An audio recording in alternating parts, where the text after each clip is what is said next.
The Holy Prophet ﷺ bore hardships for the sake of upholding the unity of God. Once the disbelievers surrounded the Holy Prophet ﷺ, citing the things he had said about their idols. In the meantime, someone told Hazrat Abu Bakr radiallahu ta'ala anhu that he should check on his friend. Hazrat Abu Bakr radiallahu ta'ala anhu went to the sacred mosque only to find the Holy Prophet ﷺ surrounded by the disbelievers. Hazrat Abu Bakr radiallahu ta'ala anhu addressed the disbelievers in the Quranic words from chapter 40 verse 29. Will you slay a man because he says, "My Lord is Allah," while he has brought you clear proofs from your Lord? Upon this, the disbelievers diverted their attention from the Holy Prophet ﷺ and turned towards Hazrat Abu Bakr radiallahu ta'ala anhu and severely beat him. He was beaten to the extent that Hazrat Abu Bakr radiallahu ta'ala anhu's daughter records that when he came back home and touched his hair, it would fall out into his hand because of the severity with which the disbelievers had pulled him from his hair. All the while, Hazrat Abu Bakr radiallahu ta'ala anhu continued repeating, "Blessed are you, O Lord of Majesty and Honor." Hazrat Mirza Bashiruddin Mahmud Ahmed radiallahu ta'ala anhu writes in his book, The Life and Character of the Seal of Prophets, when the ban was lifted and the Holy Prophet ﷺ found a sort of freedom in his movements, he decided to visit Taif and invites its people to Islam. Taif is a famous place situated 40 miles to the southeast of Mecca. During this era, it was home to the Banu Taqif. Putting aside the speciality of the Kaaba, Taif was recognized as equal to Mecca, and many eminent, influential, and affluent people resided there. The people of Mecca themselves admitted to this importance of Taif. As such, it was the very Meccans who said, "Why has not this Quran from God been sent to some great man of Mecca or Taif?" Therefore, in Shawwal of 10 Nabwi, the Holy Prophet ﷺ took a journey to Taif by himself. On the authority of other narrations, Zayd bin Haritha radiallahu ta'ala anhu also accompanied him. Upon his arrival, the Holy Prophet ﷺ remained there for 10 days, and one after another he met with many chieftains. But like Mecca, it was not in the destiny of this city to accept Islam either. Therefore, all of them refused. As a matter of fact, they mocked at the Holy Prophet ﷺ. At last, the Holy Prophet ﷺ approached the Grand Chieftain of Taif named Abdu Yalail and invited him to Islam, but he also refused. Then, concerned that the youngsters of the city may become influenced by the Holy Prophet ﷺ, this evil man had the miscreants of the city start off behind the Holy Prophet ﷺ. When he left the city, this rabble chased the Holy Prophet ﷺ and began to bombard him with rocks, due to which the entire body of the Holy Prophet ﷺ became drenched in blood. These people pursued the Holy Prophet ﷺ for 3 miles, more or less. When asked by his wife if he had faced a day more difficult than that of the Battle of Uhud, the Holy Prophet ﷺ cited that day at Taif where he was made to face great difficulty. He recounted that on the journey back from Taif, an angel came to him and said that if the Holy Prophet ﷺ wished, he could crush the people of Taif between 2 mountains.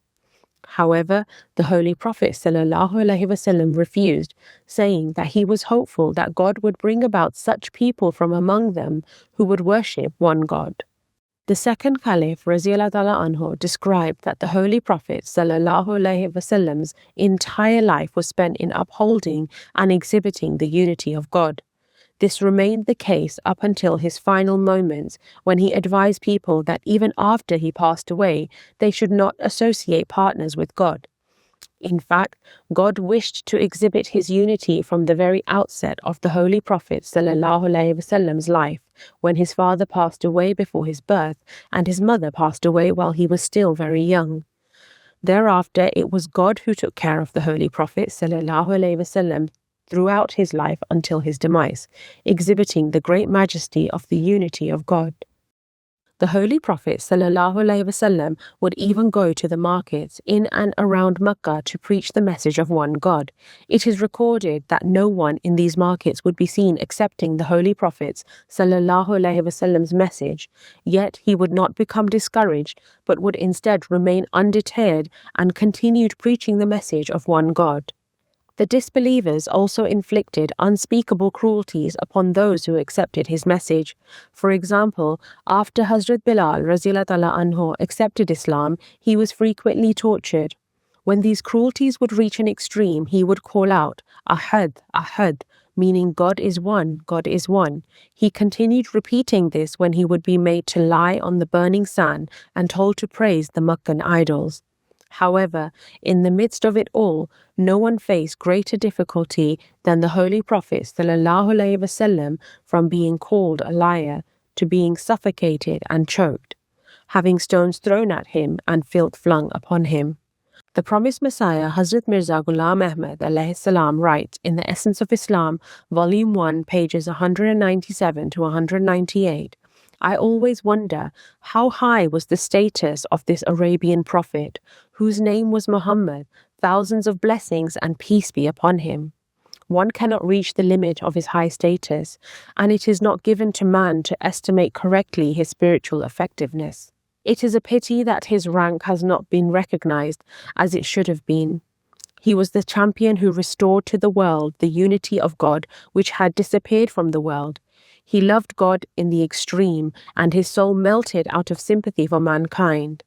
Therefore, God, who knew the secret of his heart, exalted him above all the prophets, and all the first ones and the last ones, and bestowed upon him, in his lifetime, all that he desired.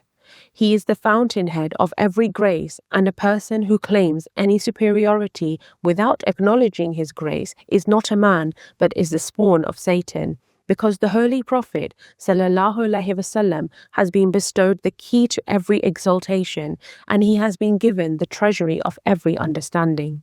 He who does not receive through him is deprived forever. I am nothing and possess nothing. I would be most ungrateful if I were not to confess that I have learned of the true unity of God through this prophet.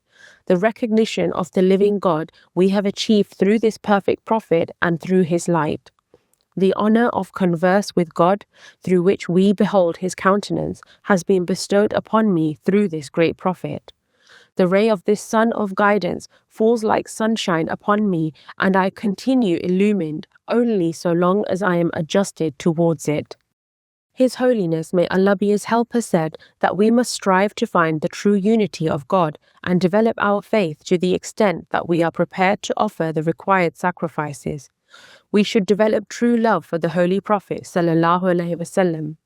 In this era, God sent the true and ardent devotee of the Holy Prophet ﷺ in the form of the promised Messiah ﷺ to carry forth the message of God's unity which was brought by the Holy Prophet ﷺ. Having pledged allegiance to the promised Messiah ﷺ, it is our duty to do justice to this mission and pray for its fulfillment.